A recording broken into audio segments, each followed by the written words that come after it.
अगर आपको अच्छे से पढ़ना है, समझना है, अगर आपको अपने भविष्य में अपने लिए कुछ अच्छा स्थान प्राप्त करना है और अगर आपको आपके एग्जाम में सबसे अच्छे नंबर हासिल करने हैं, तो आपके लिए अंतिम मंजिल होगा। आइए कोई करियर में अच्छा स्थान प्राप्त करें। You are most welcome. Hello students, मैं आप लोगों की टीचर। आज मैं जिस टॉपिक पर बात करने जा रही हूँ, आप लोगों ने थंबनेल देख लिया होगा, तो बिना किसी देरी के हम टॉपिक स्टार्ट करेंगे। उससे पहले अगर आपने हमारी पिछली वीडियो नहीं देखी तो मैं डिस्क्रिप्शन में लिंक ऐड करवा दूंगी, आप वो वीडियो जाकर देख लीजिएगा। तो आज हम करने वाले हैं इकोनॉमिक्स का पार्ट, सेकंड चैप्टर है, ठीक है। तो बिना किसी देरी के साथ स्टार्ट करते हैं सेकंड चैप्टर, इकोनॉमिक्स पार्ट। क्या नाम है? भारतीय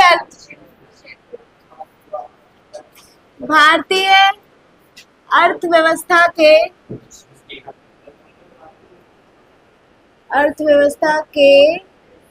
क्षेत्रक, क्या क्षेत्रक नहीं होता, क्षेत्रक होता है। क्या होता है? क्षेत्रक, ठीक है। तो इससे पहले जो चैप्टर था उसका नाम क्या था? विकास, डेवलपमेंट, है ना, विकास या फिर डेवलपमेंट। तो आप लोग विकास या फिर डेवलपमेंट के बारे में कुछ अपनी राय देना चाहेंगे? ये आप लोगों को ऑप्शन नहीं दे रही मैं, आप लोगों को देनी पड़ेगी राय। एक एक करके आओ और अपनी राय दो विकास के ऊपर। तो शुरू करो यहाँ से। शिवा आओ, जल्दी आओ, जल्दी, टाइम नहीं है इतना। विकास क्या है? विकास क्या है यही बताना है। हमारे मतलब कुछ एक अच्छा सा डेवलपमेंट, मतलब एक अच्छा सा चेंज हमारे में हमें कर सकता है और हमारी हालत को बदल सकता है। अच्छा, एक अच्छा चेंज जो हमारे हालातों को बदल सकता है। नंदनी आ जाओ, तुम क्या कहना चाहती हो विकास के ऊपर? देखते हैं ना क्या समझ आया पिछले चैप्टर में तुम्हें। आ जाओ, आओ जल्दी, टाइम नहीं है इतना, जल्दी जल्दी आओ। जो नेक्स्ट आने वाला है वो पहले से ही प्रिपेयर करके रखे। ऐसा बदलाव जो हमारी लाइफ को इजी बना दे। बहुत अच्छे, आ जाओ। शौर्य, बताओ क्या कहना चाहते हो आप विकास को विकास लेकर? एक ऐसी तकनीक है जिससे हमारे देश की भुखमरी, गरीबी, बेरोजगारी दूर होती है। अच्छा, ये एक तकनीक है। Are you sure? विकास की जैसी। विकास के जैसी, बैठो। और कौन आना चाहता है? मोनिका आ जाओ। प्राची आओ, खड़े हो, ऐसे चलते हैं, आओ।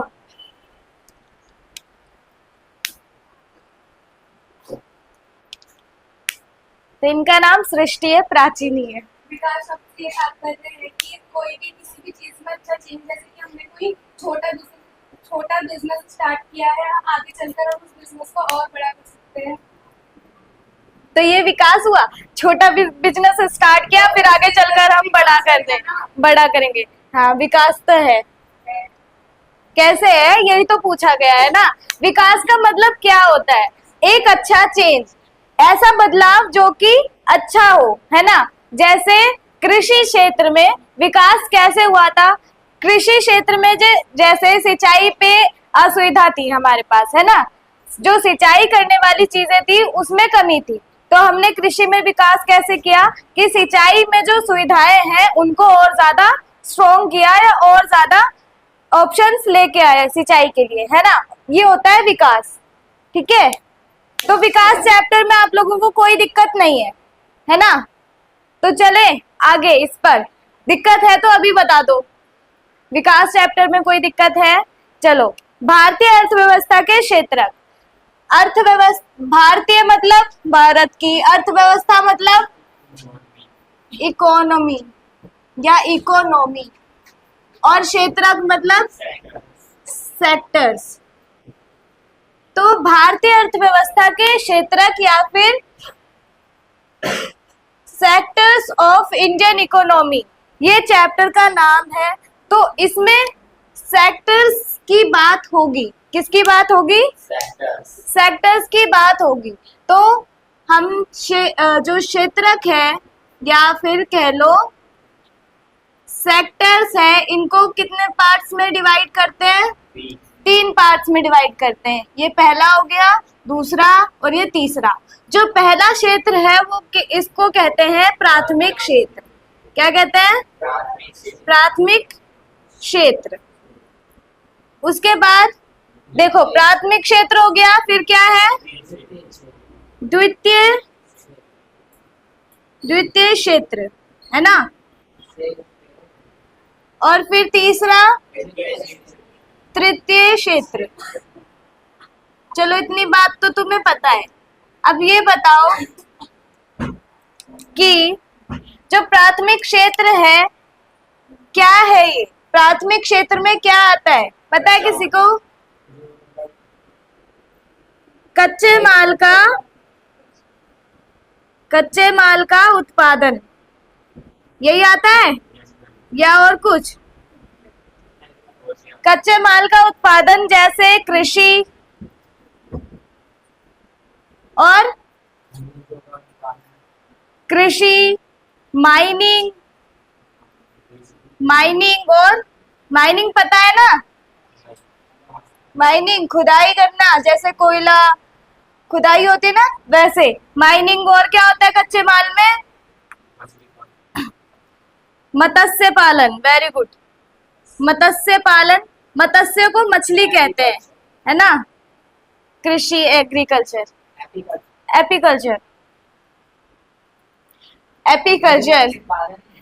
हाँ याद है मुझे। मधुमक्खी पालन। ऐसे करके तुम्हारे जितने भी कच्चा माल या फिर कहे कि मैन्युफैक्चरिंग से पहले जो चीजें होती है वो होती है प्राथमिक क्षेत्र में। ठीक है, क्या क्या चीजें होती है? कृषि, माइनिंग, मत्स्य पालन, मधुमक्खी पालन, मुर्गी पालन। ठीक है, ऐसे करके सारी चीजें आती है। उसके बाद द्वितीय क्षेत्र में क्या होता है?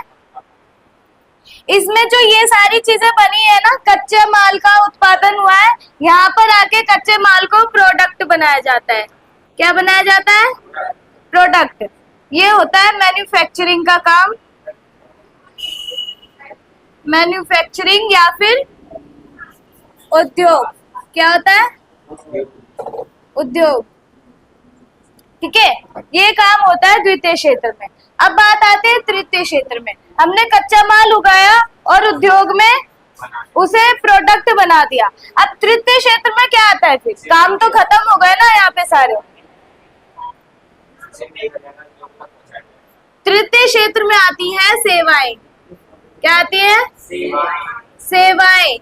जैसे कैसी सेवाएं? जैसे मान लो परिवहन सेवाएं। परिवहन के द्वारा, ट्रांसपोर्ट के द्वारा इन चीजों को, इन प्रोडक्ट्स को लेके जाएंगे, देश के कोने कोने में लेके जाएंगे और बेचेंगे। उसके अलावा परिवहन के अलावा इसमें क्या आता है? संचार, कम्युनिकेशन, है ना? संचार के माध्यम से। उसके अलावा क्या आता है? बैंकिंग, है ना? बैंकिंग क्यों आता है? बैंकिंग है क्यों आता है? क्योंकि ये प्रोडक्ट्स हमने अगर बेचना है तो हम बेचने के साथ कुछ ना कुछ तो अपने लिए लेंगे ना, उसके बदले, प्रोडक्ट्स के बदले कुछ तो चाहिए, इसीलिए बैंकिंग। उसके बाद मुद्रा, करेंसी, ऐसे करके सेवाएं आती हैं। आजकल इन सेवाओं में सरकारी सेवाएं भी शामिल है। सरकारी सेवाएं, हाँ। अब देखो सरकारी सेवाएं हैं परिवहन, संचार या बैंकिंग। बैंकिंग, मुद्रा, सरकारी सेवाएं कैसे प्राप्त की जा सकती है? अगर बैंकिंग करनी है तो उसके लिए आपको बहुत जरूरी चीज है, ये आनी चाहिए। क्या होनी चाहिए? शिक्षा होनी चाहिए, है ना? शिक्षा होनी चाहिए, वरना तुम हिसाब नहीं लगा पाओगे। हिसाब नहीं लगा पाओगे तो सामने वाला तुम्हें बेवकूफ बना देगा, है ना? बना देगा ना। तो इसीलिए शिक्षा भी इसका एक पार्ट है। समझ आ गया इतना? तीन जो क्षेत्र है आपके भारतीय अर्थव्यवस्था में, क्लियर हो गई? क्लियर हो गई पक्का सबको? आपको आई? चलो तो नेक्स्ट है तीन क्षेत्रकों की तुलना करनी है। इन तीनों क्षेत्रों की तुलना करनी है। कैसे करोगे तुलना? जैसे प्राथमिक क्षेत्र है, उसमें अगर कच्चा माल जो आप बनाने का एक हाँ, ऐसे जैसे प्राथमिक क्षेत्र है, कच्चा माल अगर ये नहीं बनाएगा तो द्वितीय क्षेत्र क्या कर लेगा? कुछ नहीं कर पाएगा, है ना। अगर कच्चा माल बना भी दिया, द्वितीय क्षेत्र नहीं होगा तो मैन्युफैक्चरिंग कौन करेगा? कच्चा माल तो कच्चा माल ही रह जाएगा। हाँ, ये दोनों क्षेत्र, बल्कि ये तीनों क्षेत्र एक दूसरे पर डिपेंड है। कैसे डिपेंड है? अगर ये कच्चा माल नहीं बना पाएगा तो ये प्रोडक्ट नहीं बना पाएगा, ये प्रोडक्ट नहीं बना पाएगा तो परिवहन किस चीज का होगा? ट्रांसपोर्टेशन किस चीज का करेगा? है ना। समझ आ रहा है क्या कहना चाहती हूँ? पक्का आ रहा है ना? चलो, अब एक मुर्गी पालने वाला व्यक्ति है, वो क्या औद्योगिकरण में अपना जो योगदान है वो दे सकता है? कैसे दे सकता है? अंडे बेच के, है ना। अंडे बेच के या फिर जो मुर्गी का मांस होता है वो बेचकर वो प्रोडक्ट के द्वितीय क्षेत्र में अपना योगदान दे सकता है। फिर परिवहन के साथ उसको पूरे देश में फैला सकता है। इतनी बात समझ आ गई कि कैसे की जाती है तुलना। अब है क्षेत्रकों में ऐतिहासिक परिवर्तन। मतलब है कि ये जो तीन क्षेत्र है इनमें परिवर्तन आया है। कैसा परिवर्तन आया है? कैसा आ सकता है? पहले आधी से ज्यादा जो जनसंख्या थी वो थी कृषि पर निर्भर, है ना। कृषि पर निर्भर थी, पर आज के डेट में ज्यादातर जो यंगस्टर्स है या फिर कहें ज्यादातर जो लोग हैं वो कहाँ पर जाना ज्यादा महत्वपूर्ण समझ रहे हैं? दूसरे क्षेत्र में, है ना। लोग सोच रहे हैं व्यापार करने के लिए, व्यापार के लिए ये सही है। ऊपर से तुम्हें इसमें अपना दिमाग नहीं लगाना पड़ता, आप मजदूरी करोगे और आपको वेतन जो है वो प्राप्त हो जाएगा, है ना। इसीलिए ये एक परिवर्तन हो गया। अब जो कृषि क्षेत्र है सिर्फ यहाँ ही नहीं आ रहे, द्वितीय क्षेत्र में ही नहीं आ रहे वो लोग आ रहे तृतीय क्षेत्र में भी। क्यों आ रहे तृतीय क्षेत्र में? क्योंकि उन्हें चाहिए रिस्पेक्ट। क्या चाहिए? जो कहाँ से मिलेगी इन्हें? सरकारी सेवाएं ले लो या शिक्षा ले लो। शिक्षा, जो व्यक्ति शिक्षित होता है समाज में उसकी रिस्पेक्ट होती है या नहीं होती? होती है ना। अगर आपके मोहल्ले में कोई ऐसा व्यक्ति है जो या तो वो सिविल ऑफिसर है, सिविल सर्वेंट है, या फिर क्या है, शिक्षित है, टीचर है या डॉक्टर है, कुछ भी है, शिक्षित है, तो उसको आप इज्जत देते हो या नहीं देते? आप, कोई और नहीं, आप देते हो या नहीं देते? ये बताओ। देते हो। क्यों देते हो? क्योंकि वो शिक्षित है, उसे पता है ना। इस वजह से आप भी उसको रिस्पेक्ट देते हो। तो ये होता है कि परिवर्तन इस तरीके से आता है क्षेत्रकों में, ठीक है। ये चैप्टर दिख बहुत बड़ा रहा है पर हो जाएगा तुरंत ही खत्म। इतना समझ आ गया कि परिवर्तन कैसे आते हैं? परिवर्तन कैसे आते हैं? लोगों की इच्छा अनुसार आते हैं। अब लोगों को ज्यादा मेहनत नहीं करनी, उन्होंने देखा कि मजदूरी जो कर रहा है उसको तो वेतन सही मिल जाता है ना। कि एक तो किसान क्या करता है, अपनी जो अपना जीवन है उसमें क्या करता है, वो खेती में अपने आप को पूरा लगा देता है। फिर उसके बाद जब फसल उगती है, फसल के जो पैसे उसको मिलते हैं उससे उसको सिर्फ असंतोषजनक जो फीलिंग है वही आती है ना। वो उससे सेटिस्फाइड नहीं होता है, नहीं हो पाता। इसीलिए वो क्या सोचता है, कृषि से अच्छा है तो मैं मजदूरी कर लूं। यहाँ पर भी मजदूरी है, वहां पर भी मजदूरी है, वहां पर मुझे ज्यादा वेतन मिलेगा, है ना।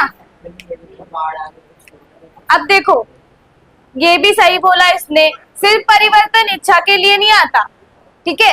सिर्फ अगर परिवर्तन आ रहा है तो इच्छा से नहीं आ रहा। अगर मान लो प्राकृतिक आपदा आ गई, जैसे बाढ़ आ गई या भूकंप आ गया, तो क्या करेगा किसान? बाढ़ आ गई, उसकी फसल खराब हो गई, तो उस साल वो कैसे अपने घर का पालन पोषण करेगा? कैसे करेगा? उसको मजदूरी के लिए जाना पड़ेगा, क्योंकि जो किसान है, ज्यादातर किसान अशिक्षित होते हैं, है ना? तो उसको क्या करना पड़ेगा? मजदूरी करनी पड़ेगी। मजदूरी करने के लिए वो कहाँ जाएगा?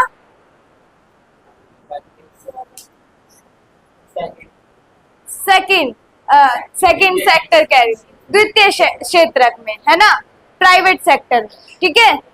तो है नेक्स्ट है तुम्हारा भारत में प्राथमिक, द्वितीयक और तृतीयक क्षेत्र। अब इसमें देखो कि कितना परिवर्तन आया इसमें।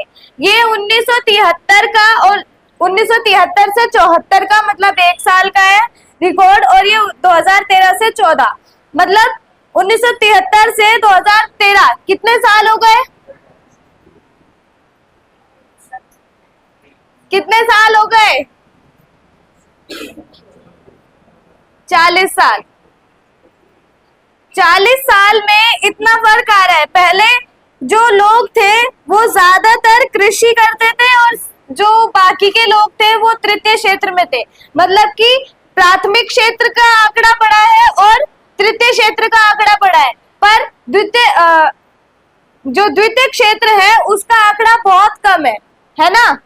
पर अब 40 साल बाद आओ 2013-14 में, तो तुम देखोगे कृषि का क्षेत्र सबसे छोटा हो गया है। जो प्राथमिक क्षेत्र है उसका आंकड़ा सबसे कम है ना। जो ग्रीन वाला है वो प्राथमिक क्षेत्र है, ठीक है। उसके बाद येलो वाला देखो, द्वितीय क्षेत्र, आंकड़ा 40 साल के मुताबिक बढ़ा है, ठीक है, और तृतीय क्षेत्र का सबसे ज्यादा है। इससे क्या पता चलता है? लोगों का विकास हुआ है, लोग शिक्षित हुए हैं, लोगों को सिर्फ कच्चे माल या उसके उत्पादन में इंटरेस्ट नहीं है, बल्कि अपना बिजनेस करने में भी उतना ही इंटरेस्ट है। जैसे ट्रांसपोर्ट, कम्युनिकेशन अपने बिजनेस होते नहीं होते, सरकार का भी योगदान होता है। चलो, इसके बाद है उत्पादन में तृतीय क्षेत्र का बढ़ता महत्व। अब कैसे जो है कि तृतीय क्षेत्र का महत्व इतना बढ़ रहा है? ऐसा क्या है कि तृतीय क्षेत्र का महत्व बढ़ रहा है और जो बाकी के 2 क्षेत्र हैं उनका महत्व घट रहा है? ये कैसे हो सकता है?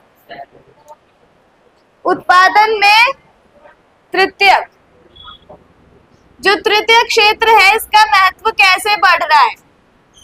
तो पहली बात कि जो इनका महत्व है वो इस कारण बढ़ रहा है क्योंकि इनको मिलती है नियमित, इनको क्या मिलता है? नियमित वेतन मिलता है ना। तृतीय क्षेत्र वालों को नियमित वेतन मिलता है। उसके अलावा इनको सुविधाएं मिलती हैं। कैसी सुविधाएं? रहने की, खाने की, है ना, फैसिलिटीज, सुविधाएं मिलती है इन्हें। उसके अलावा नियमित वेतन है तथा नियमित इनका रोजगार भी है। नियमित रोजगार, इनका जो रोजगार है वो नियमित है। इनको डर नहीं है कि कल को इनकी जॉब चली जाएगी तो हम क्या करेंगे, क्योंकि कृषि में अगर बाढ़ आ गई तो वो लोग क्या करेंगे? डर है ना। अगर औद्योगिकरण हो रहा है, कल को वो प्रोडक्ट आज बहुत ज्यादा मांग में है, कल को ये बंद हो गया तो जो फैक्ट्रीज है इनका क्या होगा? हाँ, डूब जाएगी। तो इनको रोजगार का खतरा है ना, इनको रोजगार का खतरा है, पर इनको नहीं होता। इसके अलावा क्या है? इनको मिलता है आरक्षण, इनको मिलता है सेवा अनुदान। सेवा अनुदान मतलब जो ये यहाँ पर सेवा कर रहे हैं उनके बदले में इनको सैलरी से हटके भी कुछ ना कुछ जैसे बोनस मिलता है इन्हें, है ना। पर अगर कोई अपना बिजनेस कर रहा है तो उसको बोनस कौन देगा? वो अपना खुद का मालिक है तो उसको वो दूसरों को बोनस देगा। कोई किसान है उसको बोनस कौन देगा? कोई नहीं देगा ना, पर इनको बोनस मिलता है। इसके अलावा और क्या होता है? छुट्टियां मिलती हैं। छुट्टियां अगर ये छुट्टी करते हैं तो इनका वेतन काटा नहीं जाता, इनको जितने पैसे मिलने हैं उतने ही मिलते हैं। ठीक है, छुट्टियां उपलब्ध होती हैं, उपलब्ध होती है। अब देखो, कृषि कर रहा है कोई किसान, तो कृषि के अंतर्गत वो ना संडे देखता है, ना मंडे देखता है, ना कोई त्योहार देखता है। अगर उसने फसल उगाई है, बोई है, तो रोज वो फसल को देखने जाएगा, उसकी देखभाल करेगा, ध्यान रखेगा, करेगा ना। पर ये छुट्टी करेगा, पर इसके वेतन का पूरा भाग मिलेगा, उससे काटा नहीं जाएगा। तो फायदा किसमें है? तृतीय क्षेत्र में। इसीलिए लोग तृतीय क्षेत्र की तरफ ज्यादा आगे बढ़ रहे हैं, जो प्राथमिक और द्वितीय क्षेत्र है इसको छोड़ रहे हैं।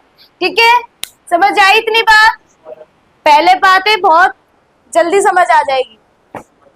अब है अधिकांश लोग कहाँ नियोजित है, मतलब देश में 100% लोग हैं, बोलो, देश में 100% लोग हैं? कैसे पता तुझे?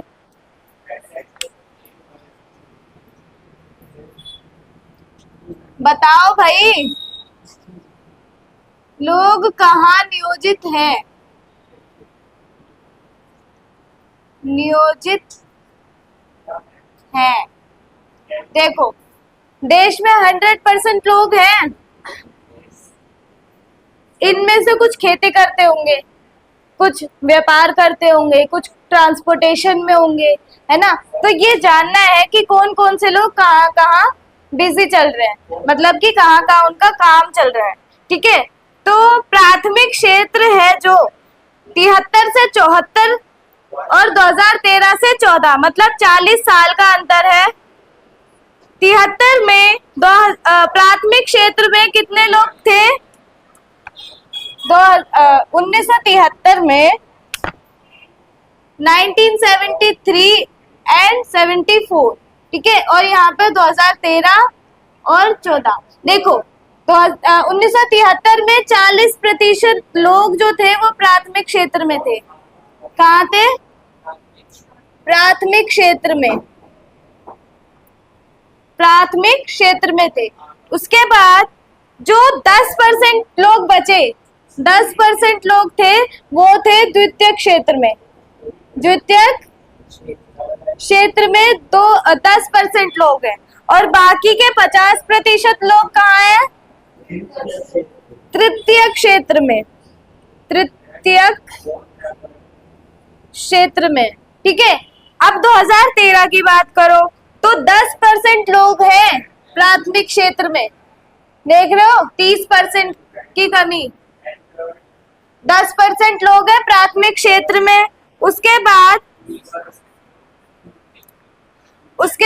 20% जो लोग हैं वो कहाँ है? द्वितीय क्षेत्र में। इसमें 10% की बढ़ोतरी हुई है ना। और जो 70% बच गए वो कहाँ है? तृतीय क्षेत्र में। इसमें हुई है 20% की वृद्धि। देख लो और समझ लो आंकड़ा कि कैसे लोग कहाँ नियोजित होते जा रहे हैं। 1973 में ये था और 2014 में ये चल रहा है। 2014 से ये शुरू हो गया। पर जो तृतीय क्षेत्र है, यहाँ पर जो लोग हैं 70%, क्या सबके पास रोजगार है? जो 70% लोग, इंडिया के 70% लोग जो यहाँ पर आए हैं तृतीय क्षेत्र में, क्या सबके पास रोजगार है? सब ट्रांसपोर्टेशन में है? नहीं है। सब बैंकिंग में है? नहीं है। सब सरकारी नौकरी वाले हैं? क्या सब शिक्षित हैं? नहीं। फिर भी वो चाहते हैं कि उन्हें तृतीय क्षेत्र में रोजगार मिल जाए, है ना। समझ आ रहा है? तो ये तो थी तुम्हारी क्षेत्रकों की हिस्सेदारी की कौन कितने क्षेत्र में, कौन कितने प्रतिशत और कहां पर स्थित है। समझ आ गया कहां पर है? एग्जाम में कोई दिक्कत तो नहीं होगी? तुम्हें तो नहीं होगी ना सृष्टि? अब क्या है, नेक्स्ट तुम्हारा है रोजगार में क्षेत्रकों की हिस्सेदारी। मतलब ये था तुम्हारा कौन से लोग कितने, कौन से क्षेत्र में कितने प्रतिशत है। अब है कि कौन से रोजगार में लोग कितने प्रतिशत भागीदारी है। मतलब जो पहले मैंने बताया वो था कि उनकी इच्छा है कि हम यहाँ पर काम करेंगे, उनकी इच्छा। अब है सच्चाई। तो सच्चाई क्या है, 77 से 78, 77 से 78 और यहाँ है 2017 से 18। तो प्राथमिक क्षेत्र कौन कौन से हैं? प्राथमिक क्षेत्र में तुम्हारे 71% थे पहले, यहाँ पे 71%, और अब है तुम्हारे 44%, 44%।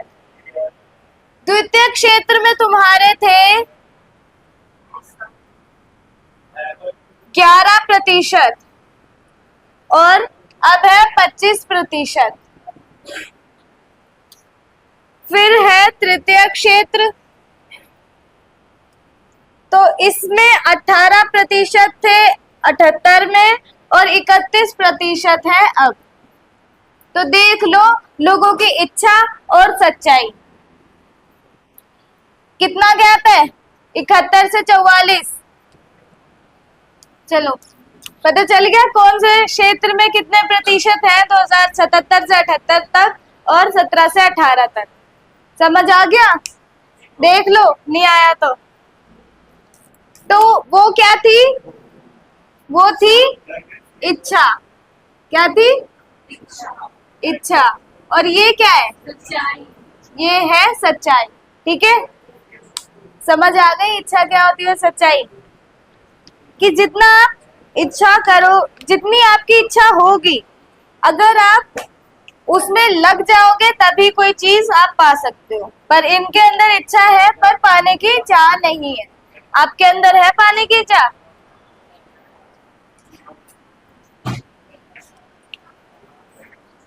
वो अपने में ही। हाँ, अतिरिक्त, इतना क्लियर हो गया। अतिरिक्त रोजगार का सृजन कैसे हो? अतिरिक्त रोजगार का सृजन कैसे हो? मतलब ये जो रोजगार, ये जो 3 क्षेत्र थे, इनमें जितने रोजगार हैं आपके पास उपलब्ध, वो काफी नहीं है सबके लिए, है ना। देश में कितनी जनसंख्या है? 140 करोड़, है ना। तो 140 करोड़ के लिए क्या इतने रोजगार काफी है? नहीं है। तो ऐसे व्यक्ति भी खाली रह जाते हैं जिनको रोजगार की जरूरत होती है। तो उनके लिए और क्या क्या रोजगार उपलब्ध करा सकते हैं हम? तो एक एग्जांपल मैं देती हूँ। जैसे एक किसान है, खेती करने वाला, तो उसके लिए रोजगार क्या हो सकता है, या उसकी फैमिली के लिए रोजगार क्या हो सकता है? खेती। देखो, उसने खेत में बीज बो दिए। क्या बो दिए? बीज बो दिए। अब वो सिंचाई के लिए या फिर सिंचाई के लिए, उसकी देखभाल के लिए रोज खेत में जाता है। एक दिन फसल अच्छी तरीके से तैयार हो गई तो आई कटाई की बारी। तो कटाई में उसके जो परिवार के बाकी के सदस्य हैं, उनको रोजगार मिल गया ना। कटाई अकेले किसान से हो पाएगी? नहीं हो पाएगी। तो उनके परिवार वालों को रोजगार मिल गया। ऐसे करके तुम बताओ कि कैसे रोजगार मिल सकता है, दिमाग लगा के।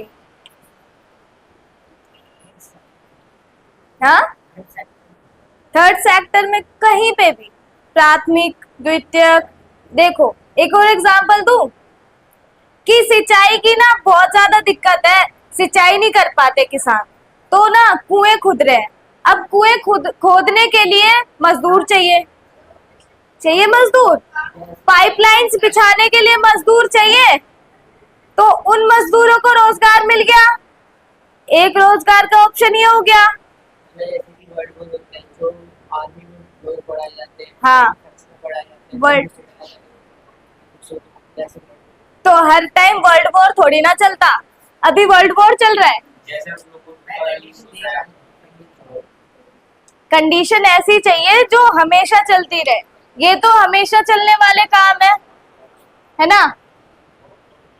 जैसे काम को इंडस्ट्रीज का मशीन होता है, वो मशीन पे घटाकर काम घटा सकते हैं मतलब रोजगार कम बढ़ाना है, कम क्यों करोगे तुम? अर्थव्यवस्था पढ़ रहे हो या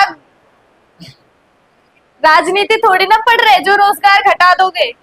अर्थव्यवस्था पढ़ रहे हो, रोजगार बढ़ाना पड़ेगा। देखो बांध बना रहे हैं, क्या बना रहे हैं? बांध। तो बांध के लिए रोजगार चाहिए, लोगों मजदूर चाहिए, रोजगार मिल गया, है ना। उसके अलावा हमने खेती करी, खेती करने के बाद फसल काटी, कटाई करने के बाद बारी आई उसे बेचने की, तो बेचने के लिए हमें जाना है बहुत से किलोमीटर दूर।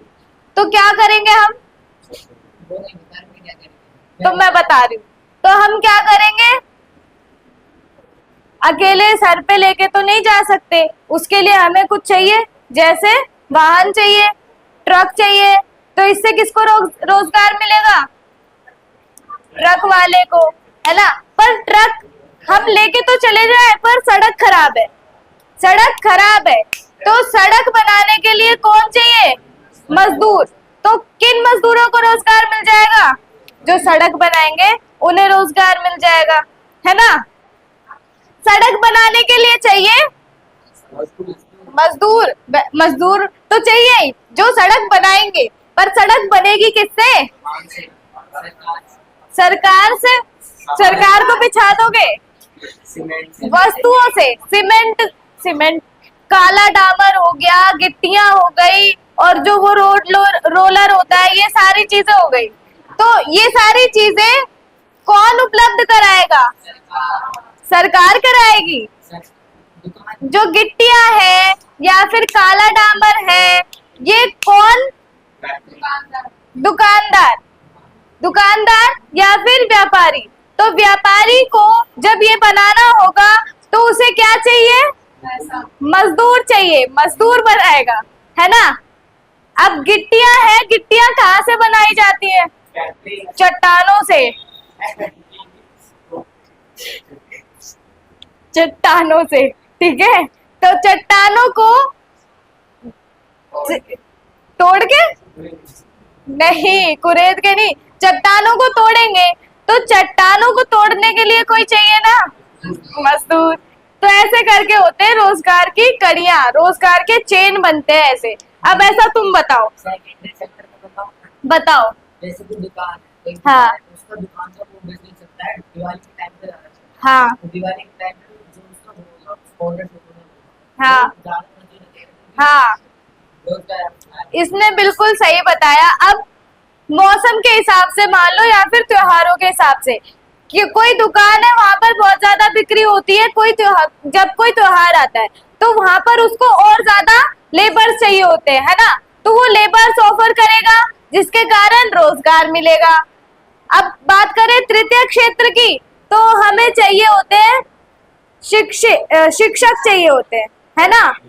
शिक्षक चाहिए होते हैं। अब शिक्षक को कुछ तो चाहिए कि वो रोड पे तो खड़ा होके पढ़ा नहीं सकता ना, तो कैसे पढ़ाएगा वो? उसे स्कूल चाहिए। स्कूल बनाने वाले कौन होते हैं? मजदूर। बड़ी जल्दी समझ गए। और सुनो, जैसे मान लो तुम अस्पताल में हो, डॉक्टर ने तुम्हारा इलाज कर दिया, पर तुम्हारी कंडीशन बहुत ज्यादा बेकार है, तुम खुद को संभाल नहीं सकते, तो तुम्हें संभालने के लिए कौन चाहिए? मजदूर, नर्स। तो नर्स कहाँ से आएगी? नर्स जो होगी या फिर कंपाउंडर जो होगा वो स्कूल से आएगा ना, बेवकूफो। मजदूर होते हैं क्या नर्स? तुम स्कूल से आएगा तो हॉस्पिटल से आ ही नहीं रहे हम, तो नर्स को क्यों लाना है? हाँ, तुम्हारी कंडीशन खराब है तो तुम नर्स को कैसे लेके आ जाओगे घर? तो तुम्हें क्या चाहिए? नर्स चाहिए। तो नर्स के लिए नर्स को शिक्षित होना जरूरी है, पर हमने स्कूल तो पहले से ही खुलवा दिए, है ना। अब स्कूल है, पर स्कूल में बच्चे तो झाड़ू लगाएंगे नहीं, उसके लिए मशीन उसके लिए मजदूर चाहिए, कर्मचारी। मजदूर नहीं चाहिए, कर्मचारी चाहिए। तो कर्मचारियों को जॉब मिल गई, समझ आ रहा है तुम्हें? अच्छा, झाड़ू चाहिए, झाड़ू के लिए मजदूर चाहिए, है ना। बैठने के लिए चाहिए जो दरी, जो स्कूल में बेंचेस होते हैं, बेंचेस बनाने वाले कौन? मजदूर। और स्कूल में टीचर्स होते हैं, सॉरी टीचर्स कह रही हूँ। स्कूल में आजकल देखा जाता है कि मिड डे मील बंटता है ना। तो मिड डे मील बनाने वाला कौन? कर्मचारी। मुझे लगा मजदूर ना बोल दो कि मजदूर। तो समझ आ गया कैसे होते हैं रोजगार के सृजन। बैठे बैठे तुमने पता नहीं कितने रोजगार बना दिए। मजदूर, ये मजदूर पे ही अटका हुआ है। अब चलो एक और, अगर तुम्हें पेंटिंग्स का शौक है कि तुम पेंटिंग्स, कि तुम्हें बहुत जो पेंटिंग्स होती है वो बहुत अच्छी लगती है, तुम लाकर अपने घर पे सजाते हो उसे, तो पेंटिंग्स बनाने वाला कौन? पेंटर। तो पेंटर को रोजगार मिल गया। तुम्हें जो है मूर्तियां बहुत अच्छी लगती है, तो मूर्तियां बनाने वाला कौन? मूर्तिकार। शिल्पकार, तो शिल्पकार को रोजगार मिल गया। पता चल गया कैसे होते हैं रोजगार। तो जो रोजगार होते हैं वो 3 क्षेत्रों के विभिन्न में भी हो सकते हैं, 3 क्षेत्रों से अलग भी आ सकते हैं, है ना। और ये जितने भी मैंने रोजगार बताए ये कहाँ के हैं? तृतीय क्षेत्र के या द्वितीय क्षेत्र के या फिर तृतीय क्षेत्र के। ये मैंने तीनों के मिक्स बताए हैं। बताओ नर्स कहाँ की है? अरे कहाँ की मतलब कौन से क्षेत्र की है? तृतीय क्षेत्र की है। मजदूर कहाँ का है? अच्छा, चट्टान तोड़ने वाला जो मजदूर है वो द्वितीय क्षेत्र का है, प्राथमिक क्षेत्र का है। समझ आ गया कैसे होता है सृजन? बड़ा अच्छा किया है तुमने। अब चलो आते हैं नेक्स्ट पर, जो है संगठित और असंगठित के रूप में क्षेत्रकों का विभाजन। अब देखो 2 क्षेत्रक होते हैं, एक होता है संगठित, एक होता है संगठित क्षेत्र। तो इसमें क्या होता है? संगठित क्षेत्र जो होता है उसमें क्या होता है बताना चाहोगे? इसमें होता है फिक्स्ड। इसमें क्या होता है? जो रोजगार होता है वो होता है नियमित, है ना। नियमित रोजगार।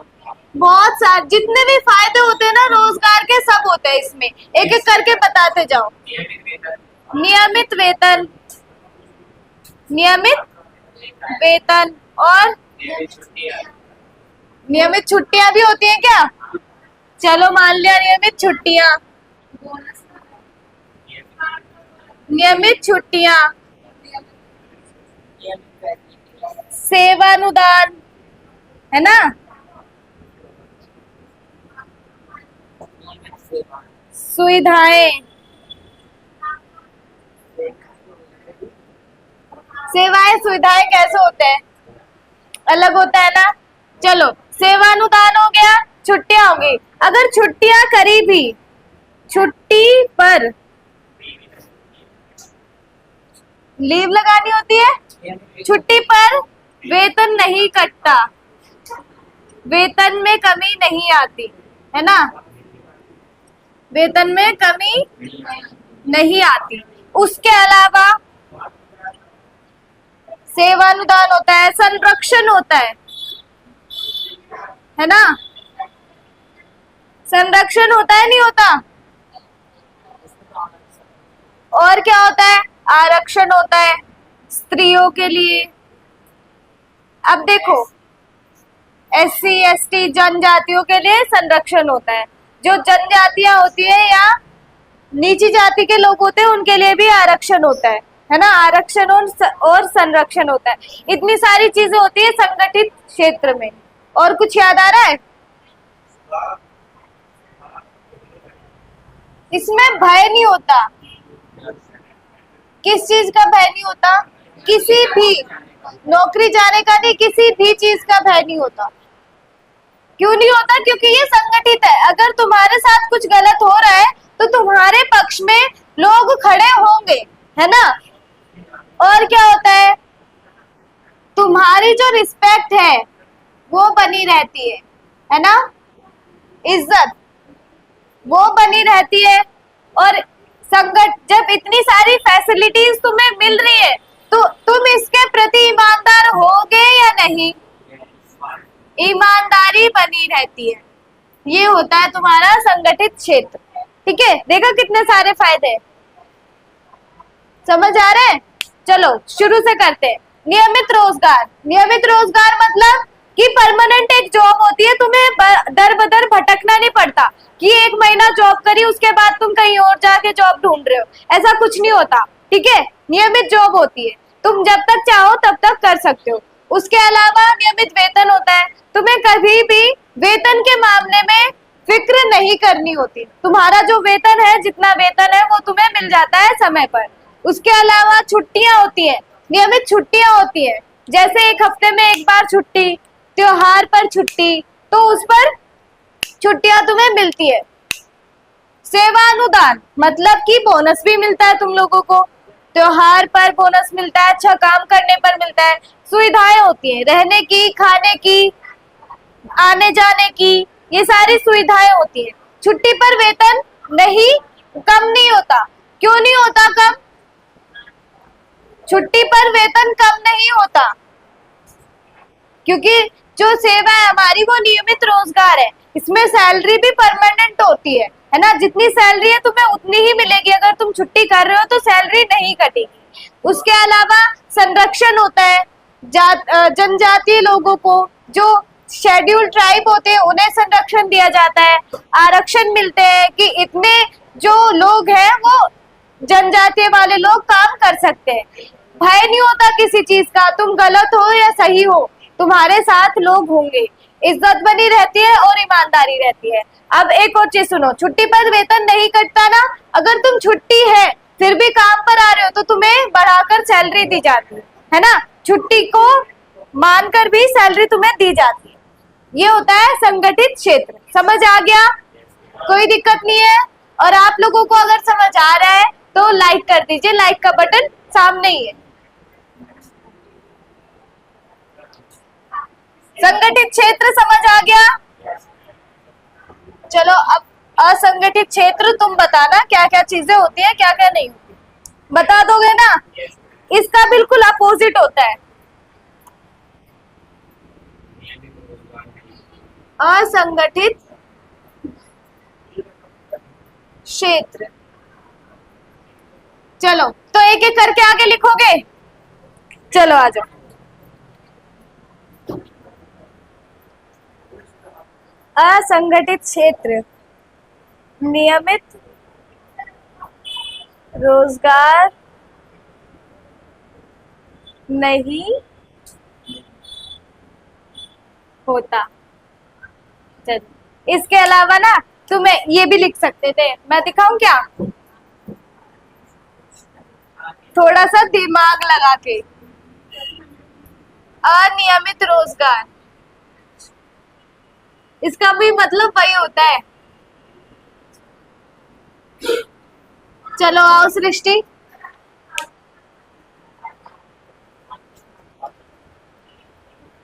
थोड़ा छोटा।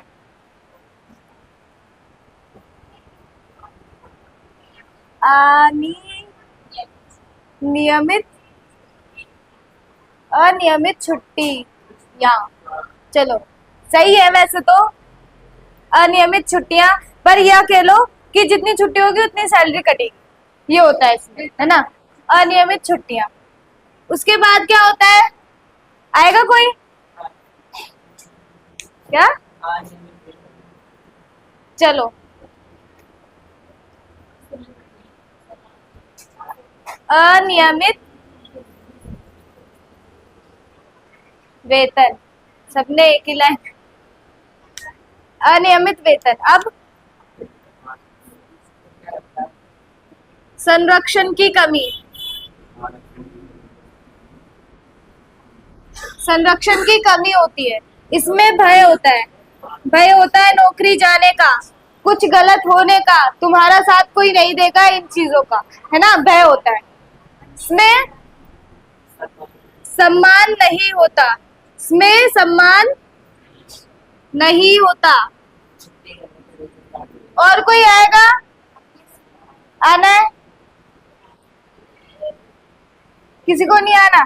चलो, सम्मान नहीं होता और छुट्टी करने में वेतन काट लिया जाए। छुट्टी करने पर यहाँ पे लिख लो, अगर अनियमित छुट्टियां और वेतन की कमी, वेतन की कमी। और अगर तुमने छुट्टी पर भी काम करी तो कोई गारंटी नहीं है कि तुम्हें बढ़ाकर सैलरी दी जाएगी, है ना। और क्या होता है? आरक्षण की कमी होती है, आरक्षण की कमी। उसके अलावा सुविधाएं नहीं दी जाती, सुविधाएं नहीं होती। उसके अलावा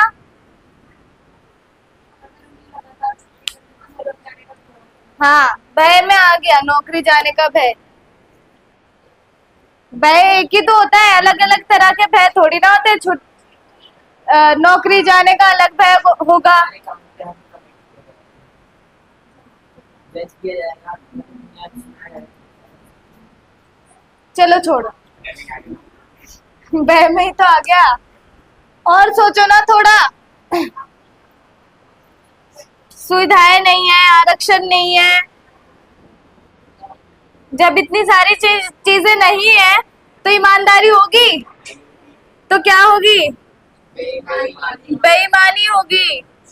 इतना सोच, इतनी गहरी जो सोच है उसमें चले जाते हो तुम लोग, ज्यादा सोचने की जरूरत नहीं होती। ये होते हैं असंगठित क्षेत्र।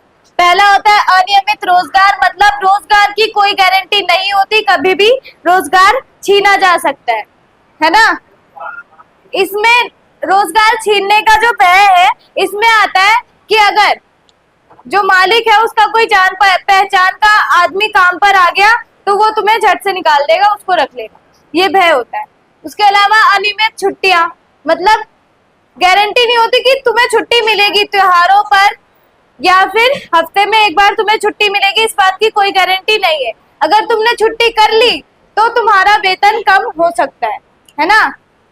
अनियमित वेतन, वेतन की भी कोई गारंटी नहीं होती कि उसी डेट पर उसी समय पर तुम्हें उतना ही वेतन मिल जाएगा। वेतन में अस्थिरता होती है। संरक्षण की कमी होती है, संरक्षण नहीं होता, किसी चीज का भय होता है। भय किस चीज का होता है? नौकरी जाने का भय होता है ना। और सम्मान नहीं होता, आरक्षण की कमी होती है, सुविधाएं नहीं होती, रहने की, खाने पीने की, आने जाने की। बेईमानी होती है क्योंकि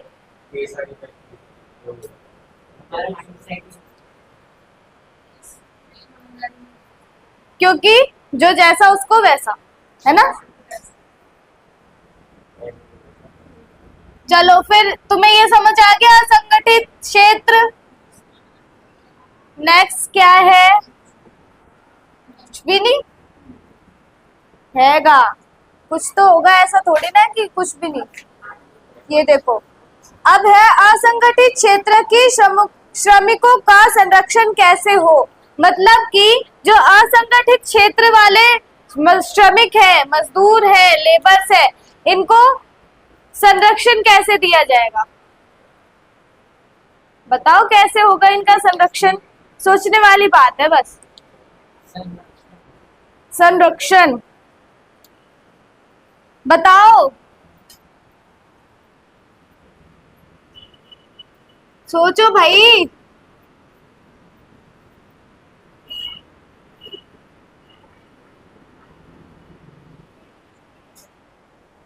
नहीं यार, नहीं सोच पा रहे कैसे होगा? जैसे कोई काम करता है ट्रांसपोर्टेशन का, कोई ट्रांसपोर्टेशन का काम कर रहा है, उसमें उसको संरक्षण नहीं है। क्या संरक्षण नहीं है? उसकी कभी भी छुट्टी हो सकती है, तो उसको वेतन उसका कभी भी कम हो सकता है, तो उसको कैसे तुम संरक्षण करोगे, संरक्षित करोगे? सोचो। क्या? चाहे वो अनपढ़ हो पर उसे गवर्नमेंट जॉब दे देगा ये एमसीडी में। तो फिर ट्रांसपोर्टेशन का काम कौन करेगा? वो अपने खुद के बिजनेस खोल लेंगे। खुद का बिजनेस खोल ले। अच्छा, ट्रांसपोर्ट सर्विस बड़ा अच्छा दुकान बेचने की कंपनी। देखो 1900 बस 1990 से पहले इन लोगों को संरक्षण की कमी थी, पर 1990 के बाद इन लोगों को संरक्षण के लिए सोचना नहीं पड़ता। ठीक है। 2005 में एक अधिनियम आया था जिसका नाम था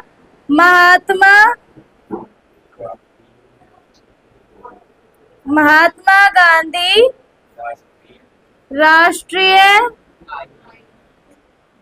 राष्ट्रीय कुछ भी राष्ट्रीय है ये रहा, महात्मा गांधी राष्ट्रीय ग्रामीण रोजगार गारंटी अधिनियम, रोजगार गारंटी अधिनियम, जिसके अंतर्गत इन लोगों को संरक्षित किया गया है। ठीक है, जिसके अंतर्गत इन लोगों को संरक्षित किया गया है। इन लोगों को कहा गया है कि तुम्हारा जो संरक्षण है वो इस अधिनियम के तहत होता रहेगा, है ना, जिसको इनसे संरक्षण मिलेगा। अब देखो, एक श्रमिक है, उसका तुम संरक्षण कैसे करोगे? उसको आरक्षण देके सरकारी संस्थाएं हैं वहां से उसको लोन देके या ऋण देके। अब कोई किसान है, उसको संरक्षण की आवश्यकता है, वो कैसा संरक्षण पाएगा? सोचता होगा उसको क्या चाहिए होगा संरक्षण के रूप में, कि उसको इतना पैसा मिले कि वो बीज, सिंचाई की सुविधाएं, दवाइयां, उर्वरक ये खरीद सके। तो जो सरकारी संस्थाएं हैं वो उसे क्या देगी? ऋण देगी, जिससे कि वो सारे ये काम कर पाएगा, है ना। तो ऐसे मिलता है संरक्षण। ठीक है, ये याद रहेगा ना, महात्मा गांधी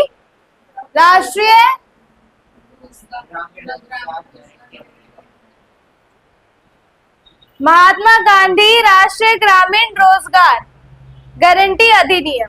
ठीक है, इंग्लिश में मनरेगा। तो तुम्हारा अब लास्ट टॉपिक है ये सार्वजनिक क्षेत्र और निजी क्षेत्र। सार्वजनिक क्षेत्र का मतलब होता है सरकारी हाथों में सारे स्वामित्व होते हैं। जितने भी उत्पादन के साधन और देखो, उत्पादन के साधन तथा वितरण पर सरकारी स्वामित्व होता है। सरकारी स्वामित्व होता है। ठीक है, मतलब जो भी उत्पादन होगा या जो भी लोगों में वितरण होगा उसका स्वामित्व किसके पास होगा? सरकार के पास होगा। सार्वजनिक क्षेत्र में जितने भी कामकाज होते हैं वो कौन से होते हैं? सरकारी होते हैं, सरकार के हाथ में होते हैं। अब सरकार काम कर रही है तो सबके लिए करेगी, है ना। इससे सार्वजनिक कल्याण होता है। सार्वजनिक कल्याण कैसे होता है?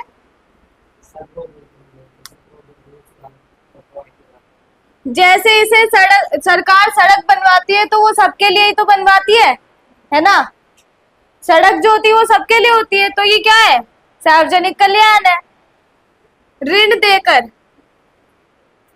ऋण देती है किसे? किसानों को, गरीबों को, जनता को, ताकि वो अपना पालन पोषण कर सके। और क्या करती है सरकार?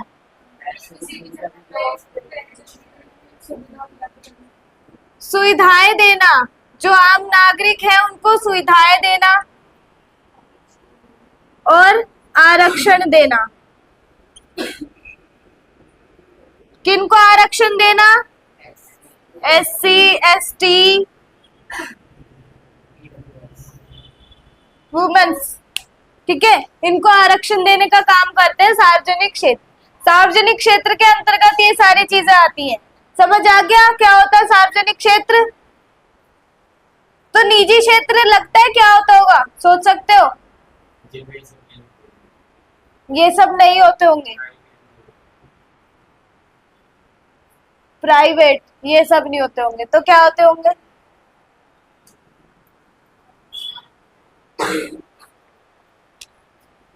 निजी क्षेत्र,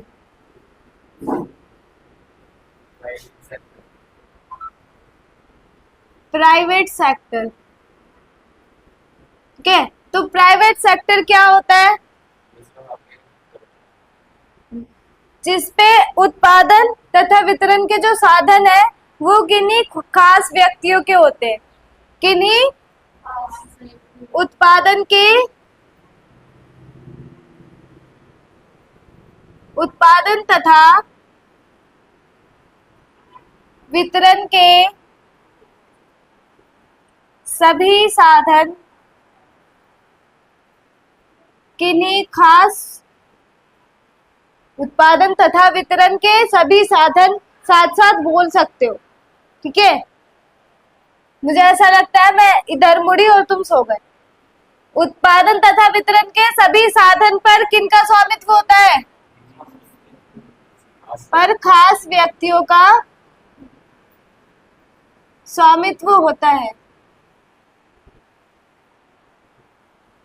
स्वामित्व होता है, ठीक है। मतलब जितने भी उत्पादन के साधन है, जैसे प्राथमिक क्षेत्र, वितरण के साधन है जैसे तृतीय क्षेत्र, उन पर किसका अधिकार है? किन्हीं खास व्यक्तियों का अधिकार होता है, ठीक है। तो अब जो खास व्यक्ति है जो अपने निजी साधनों में ये साधन को गिनते हैं, वो इन साधनों का प्रयोग किस लिए करेंगे? लाभ के लिए, है ना। लाभ के लिए ही करेंगे ना। क्या हो गया, थक गए क्या? तो ऐसे मुंह क्यों बना रखा है सबने? समझ नहीं आ रहा? थक गए तो थोड़ा ठीक हो जाओ। ऐसा लग रहा है जैसे हो गया इनका काम। लाभ के लिए और किस लिए? प्राइवेट यूजेस के लिए, प्राइवेट यूजेस के लिए, लाभ के लिए करते हैं। और क्या करते हैं? जीडीपी पर, जीडीपी की वृद्धि करने के लिए करते हैं। अब ये जो सार्वजनिक क्षेत्र है ये कहाँ पर है? मतलब सार्वजनिक क्षेत्र जो है ये एक तरह की अर्थव्यवस्था होती है। क्या होती है? अर्थव्यवस्था का रूप होता है सार्वजनिक क्षेत्र, निजी क्षेत्र और मिश्रित क्षेत्र। सार्वजनिक क्षेत्र तुम्हें पता है, निजी क्षेत्र तुम्हारे सामने है ना। मिश्रित क्षेत्र दोनों के गुण होते हैं, उसमें निजी के भी गुण होते हैं और सार्वजनिक के भी गुण होते हैं। तो जो सार्वजनिक क्षेत्र है वो किस देश में है? सार्वजनिक अर्थव्यवस्था किस देश में है? रूस में। किसमें? रूस। और निजी क्षेत्र मतलब निजी अर्थव्यवस्था इंडिया में। और मिश्रित अर्थव्यवस्था इंडिया में, दोनों इंडिया में, ठीक है। समझ आ गया? तुम लास्ट में इतने कैसे हो जाते हो डीएक्टिव? हाँ, SST चल रही है इसीलिए। तो तुम्हारा चैप्टर यही खत्म होता है। समझ आ गया? समझ आ गया? Yes ma'am. तो आप लोगों का चैप्टर यही खत्म होता है। आशा है कि आप लोगों को समझ आया होगा। मिलेंगे नेक्स्ट वीडियो में, तब तक के लिए जय हिंद।